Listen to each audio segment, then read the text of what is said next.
Welcome and good afternoon. My name is Kamish Orr. Today we are continuing the series of Baseball Statistics 101, and we've already taken a look at batting statistics or hitting statistics and pitching statistics. Today we're going to take a look at fielding statistics, and this one will probably be a little bit of a shorter video because there aren't as many fielding statistics. And today I'm only covering the very, very, very basic ones. I'm not getting into some of the range or ratings and that kind of thing, or the more advanced statistics. I'm just covering the very basic fielding statistics. Once again, as I've said on the prior videos, if you are a baseball expert or a seasoned baseball watcher, then this video probably isn't for you. It's really designed for people who don't really know too much about baseball, or are beginners at learning about baseball statistics and how to read them and that kind of thing. So today what we're going to do is we're just going to cover the basic statistics, kind of give you some definitions of what those are, give you some little quirks and that kind of thing with them, and then tell you what a good total is in each of the statistics, so that when you look at player stats or team stats and that kind of thing, you kind of know what you're seeing. And we're going to be using the 2023 season, even though I have Ozzie Smith here on the screen right now as kind of the epitome of the top fielders in baseball history. I am going to be taking a look mostly at the 2023 baseball statistics. That's the last full season, of course, that we have. And we're looking at Baseball Reference, of course. BaseballReference.com is the place to go to get up-to-date statistics. I know there are a couple other stats sites, but this is the one I kind of go to. And so we're going to be using that. So if you look at, we have the Major League 2023 season here. Standard fielding is what we'll be looking at. And again, we're not going to cover some of these, even though they are on the standard fielding page, like zone, zone total fielding runs above average and that kind of thing. That'll be in a future video. I'm just really covering the most basic statistics here. So, and I'll cover the others in a future video probably. So right away, the way you see these set up is you'll see a player's name on his page. You'll see his age, of course, what team he's with, what league. And then you see his position. If you're on a player page, you'll see their position. And the position tells you where they played, in this case, a majority of the time. But on their actual player page, if we go to Yogi Berra here, Yogi Berra's page, and we go down to fielding, you can see that each year they kind of list the position and the positions he played at. So if we see 1947, he played actually some outfield, some left field, and right field actually that year. Whereas most years, of course, he's known for catching. But you'll see all the positions listed on their own line so that you get their fielding stats at each position on their own line. So that's position. Games played, G, or games played, is just the number of games they played for the team. Or in the case of player's page, it'll be the number of games they played at that position. And, it can be a short amount of time. It can be an inning or, a fraction of an inning and that kind of thing as well. Games started. Now, some of this is going to be pretty obvious. Games started is how many games they started at that particular position. Or if it's an overall like this, how many games they started for the season. And then complete games, CG, would be the number of games they played the complete game at that position. Okay, so if we go back to Yogi Berra here, and we take a look at, let's say, 1955, we can see he was in 145 games, started 141 of them, and he had 133 complete games. So he caught 133 complete games, and then he started 8 others that he didn't finish, for example. And then he was in 4 others that he didn't start, if that makes sense, to get the 145 here. The other thing in fielding is innings. And innings is just a little bit more detailed. It tells you how many innings they played in the field. And basically they find that by taking the number of outs that occurred while they were in the field and divided by 3. So it's much like pitchers' innings pitched, in that the fractions are not really fractions as we think of them, but they're portions of, or how many outs they played, if it's a fraction of an inning. So 0.1 would be they were played 1 out of the 3.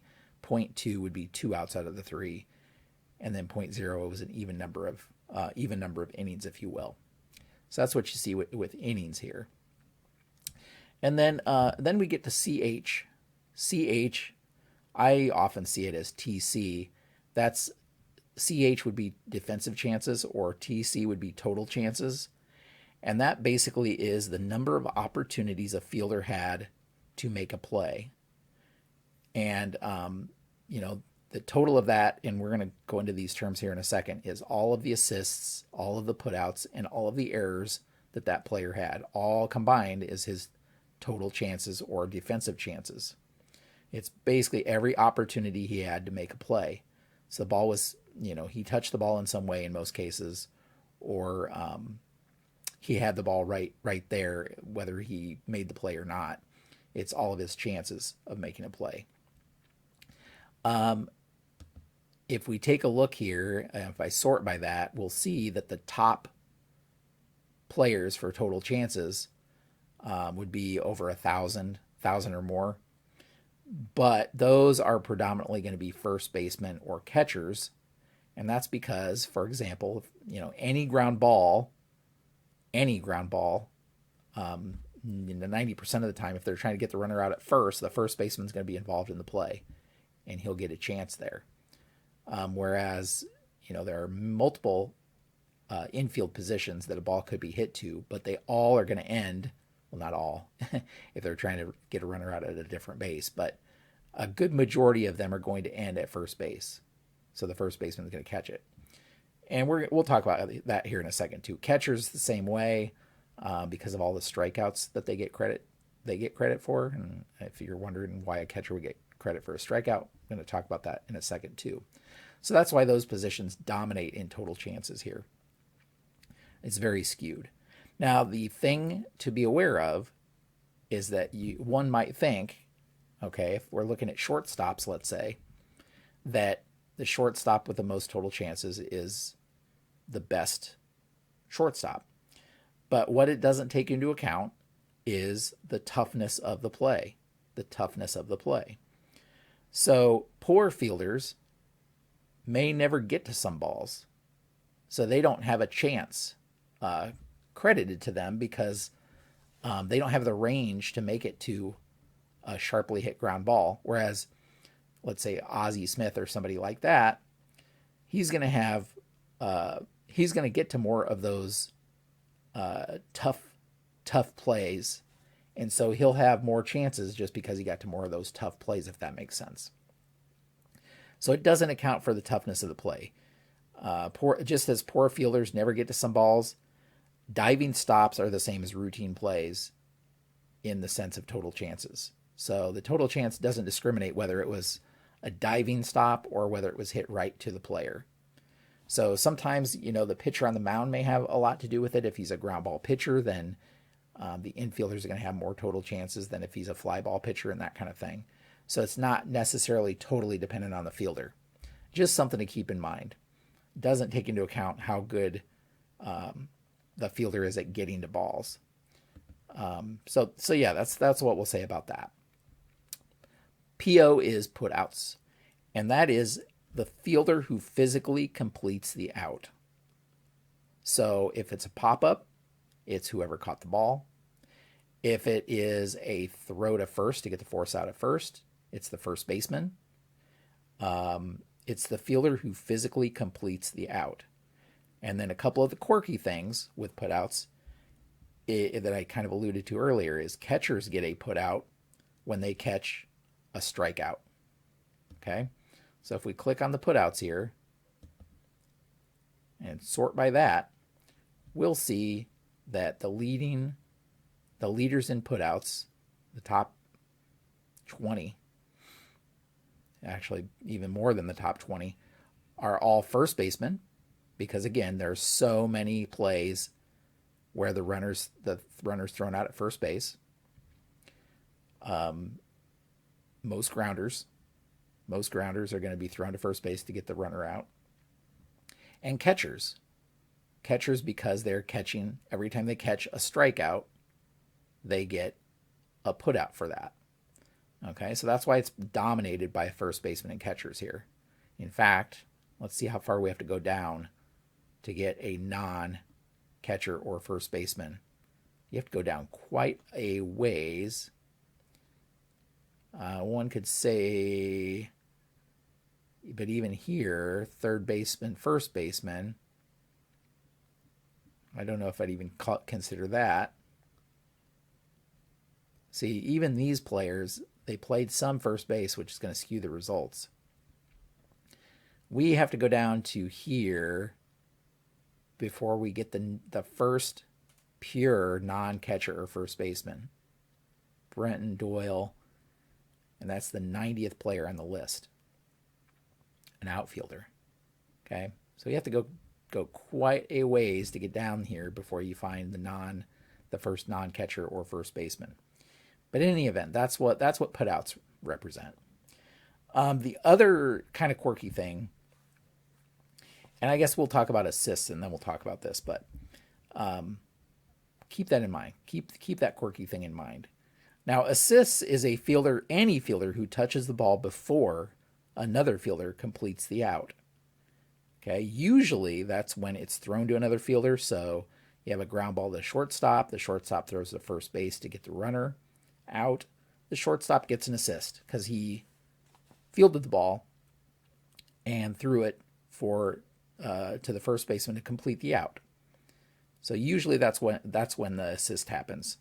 It's thrown to another fielder. But assists can also happen anytime the ball touches a fielder. So even if it's unintentional, even if it's unintentional, the fielder gets an assist if there is a put out involved. So you have a sharp line drive back to the mound, and it hits the pitcher. Let's say hits the pitcher's arm and deflects off, and the shortstop gets it and throws to first.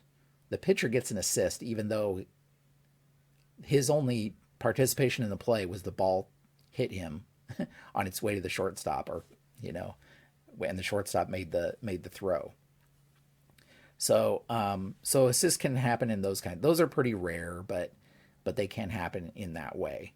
Most of the time it is just, let's say a grounder and the player's throwing to first to get the runner at first. Outfield assists can also happen. So an outfielder, when they throw out a runner on the bases, they get an assist for that.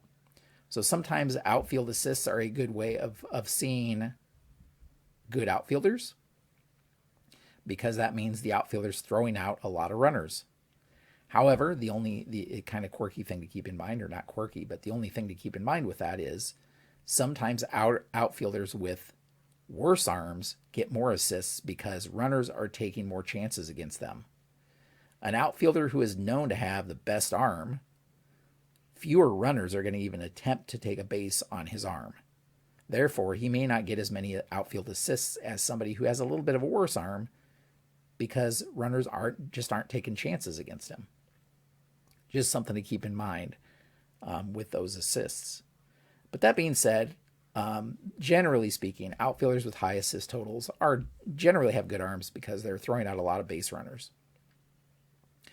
Now, the other thing to kind of keep in mind is that you can only get one assist per play for a certain fielder. And this most often comes up in rundowns. So a player is caught between second and third, and the players are throwing the ball back and forth to try to get him out. Well, let's say the shortstop doesn't get credit because he touched the ball 3 times in that play. He only gets 1 assist if they end up getting that runner out. He doesn't get all of the assists for all of the times he touched the ball. He only gets 1 assist for that play, no matter how many times he touched it. So that's just something to keep in mind. And now I'll go back and talk about what I was going to talk about before, and that is unassisted putouts. So sometimes a player makes a play, and let's say the shortstop. There's a ground ball to the shortstop, and there's a force out at second, and the shortstop runs over and he fields the ball, and rather than throwing to the second baseman to complete the out, he runs over and tags the bag himself. That would be an unassisted putout. So the shortstop fielded the ball. He doesn't get an assist because he's the one that's putting out the runner. And so that's unassisted. So he could have thrown the ball to the second baseman, let's say, and that he would have gotten an assist for. But he took the ball himself, and therefore it's unassisted. This often happens with grounders hit to the first baseman, and the first baseman steps on first base himself rather than tossing it to another fielder. And so the first baseman usually gets a lot of those unassisted putouts. So he doesn't get an assist because you can't get an assist and a putout on the same play. That one fielder can't. Anyway, if we look at assists and the assist leaders, we see that it's generally second baseman, shortstops dominating because there are so many hits, so many ground balls up the middle to the middle fielders. And so assists is going to be dominated by shortstops and second basemen because they're throwing to somebody else to complete the putout. So, 300 or above assists is going to get you in the top 25. And most of those are shortstops or second basemen. Most of those. Generally, it's going to be an infielder, right? We have to go way down the list before we get to somebody who's not an infielder, not a purely infielder. Because even this Mookie Betts, he's outfield but also second base and shortstop, so his stats are skewed a little bit. Now, if we went to his page, we would see the breakdown by positions, and we'd be able to see. But this is the total for all of that fielder's fielding, not just any one position. So this is just something to keep in mind. Now, next up is errors. So errors is when a fielder fails to convert an out that an average fielder should have made. So ground ball hit to the shortstop. An average shortstop would have made the play to get the runner out, but the shortstop bobbles it and the runner's safe. Okay? He gets charged with an error. Errors can also be charged if poor play allowed runners to advance a base. So there's a line drive hit to the left fielder. The batter rounds first, gets a single, what would have been a single, but the left fielder bobbles the ball, and the runner gets to second base. In that case, the runner gets credit with a single because that's what he should have had. But there's also an error involved because he got to second base. And so that's when you could get charged with an error, even though the runner had a base hit on the play, for example, because the runner advanced to a base that he wouldn't have advanced to otherwise. The other kind of rare case is when there's a dropped foul ball that extends an at bat. So there's a pop-up in foul territory, let's say to the third baseman, and the third baseman, it's an easy play, but the third baseman drops it. Now, the batter didn't get to first base on the play because it's a foul ball, but because it extended the at-bat, the third baseman could be charged with an error there. So even though a runner didn't advance on the play and the hitter didn't get awarded first base on the play. Okay, so those are more rare. They don't happen very often, but just something to keep in mind. And then I've talked about this in the pitching and the hitting videos, but errors also affect RBIs or runs batted in and earned runs. So if a runner scores on an error, the batter doesn't get credit for an RBI because he didn't really drive the runner in. It was the runner only scored because of that error.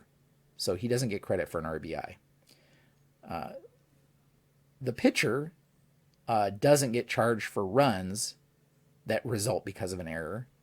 So if a batter reached base because of an error and wouldn't have otherwise, if he scores, that's an unearned run. Or if you reconstructed the inning without the error and a particular runner wouldn't have scored, that's an unearned run. So just errors can affect those things. And I've kind of talked more in depth in the prior 2 videos about that. So here's your error totals. And again, most of the error totals, or the leaders in errors, are going to be players who are getting the ball hit to them a lot. So middle infielders, generally shortstops. It's not surprising to see that they have more errors because they have more total chances, or CH. They have more defensive chances because the ball is being hit to them more often. Whereas even though first basemen have a lot of defensive chances, most of the time they are just catching what's thrown at them. So it's not really that tough of a play. So even though Matt Olson had almost 1,300 total chances, most of those were just 1,200 putouts, meaning the ball was thrown to him to get the runner out. He only made 8 errors because it's not that tough to catch a ball thrown to you. It's a very routine play to catch a ball thrown to you. So that's why the error leaders tend to be like shortstops, because shortstops are just getting a lot of ground balls hit their way, and they're not all easy to field. So there's a lot of chances that they can bobble it and that kind of thing. So you add just to reiterate, you add the putouts, the assists, and the errors together to get your total chances. Okay. Now, DP, or double plays turned, is credited to every fielder involved when 2 offensive players are ruled out on the same play. Okay. Most commonly, this is on grounders. So the typical double play is 6 to 4 to 3, or the shortstop to the second baseman at second, who throws to the first baseman at first and gets 2 outs. Then the shortstop, second baseman, and first baseman all get credit with a double play in that case. And if we look at the double play leaders, we'll see that it's dominated by first baseman because, once again, most of the time, those ground ball double plays occur and the first baseman's the last line, or the last piece of the chain, getting the runner out, or the batter who hit the ball, getting him out at first base. So that's why so many double play leaders are first basemen, because they are just touching a lot of those plays. Next up would be shortstops, of course, because again, a lot of double plays are hit to shortstops, and they're flipping to get the out at second, and then thrown to first to get the out at first. That being said, they can occur in a flyout. So ball hit to a right fielder, the runner on second, let's say, and the runner on second tags up when the right fielder catches the ball, and then the right fielder throws out the runner at third, going to third base. There would be a double play there because there were 2 outs made on the same play. And so that's another way to tell good outfielders, maybe. They could have higher double play totals because they're throwing out a lot of runners. But as I said before, it's not. There's sometimes more at play in these, because if it's a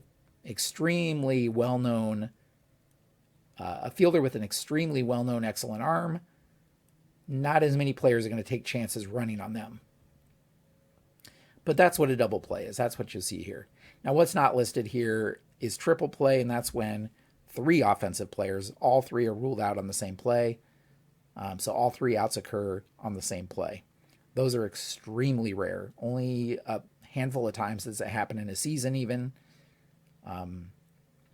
Doesn't happen very often. It's just extremely rare. All right, that gets us to fielding percentage. So fielding percentage is simply how many putouts and assists they had divided by the total chances they had. So it factors in strictly how many errors they're making. And so the runner, or the players with the highest fielding percentage, are going to make fewer errors than players with lower fielding percentage. Once again, this is skewed because, in this case, very surprised that the leader here is a second baseman. But of course, he only played 43 games, so not as surprising. A lot of first basemen, are going to be up there. But if we sort by, let's say, innings, and then take a look at fielding percentage, this Matt Olson here, 994. That's really good. Of course, once again, he's a first baseman, so most of those chances are routine throws to him. So his putouts are going to be skewed upwards. So that's why the fielding percentage leaders a lot of times are going to be first basemen or catchers and that kind of thing, because they're fielding a lot of plays that are routine compared to other positions. Now, Alex Bregman here, third baseman, only committed 15 errors, which is twice as many as Matt Olson, sure. But, this is innings played, no wonder. So his fielding percentage is 963, but for his position, that's actually not as bad as you would think. It's not as bad as you would think. In order to be a leader in this category, you have to have played 2/3 of your team's games. So you can't get a fielding percentage. You can't be first place in fielding percentage unless you played 2/3 of your team's games. That's kind of the qualifier.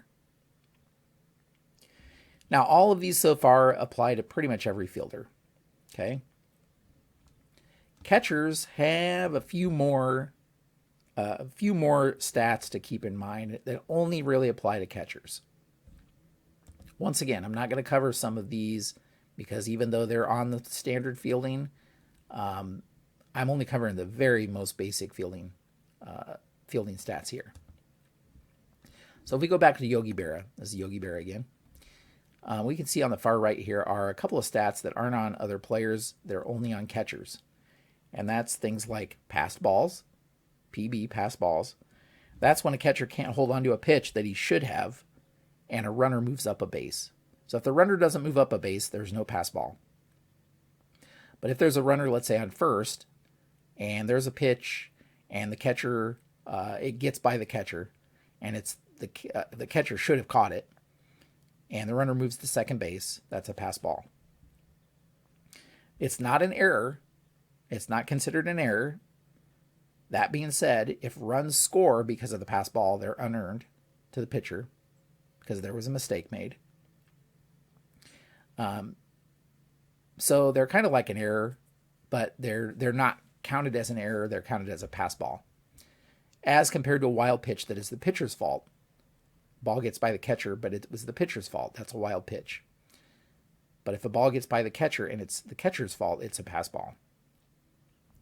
The other thing I'll kind of mention here is, and this is somewhat not, this isn't very common, but if there's a strikeout and the ball gets by the catcher drops it, the strikeout isn't complete until that runner or batter is thrown out in those cases. So if the catcher drops the ball, the strikeout isn't complete in those cases, and that happens not very frequently. First base has to be open, or there have to be 2 outs. Okay, so those specific instances have to occur with first base open or with 2 outs. And in those cases, you'll sometimes see, even though it's a strikeout, the batter running to first base. And that's because the catcher dropped the ball or it got by the catcher.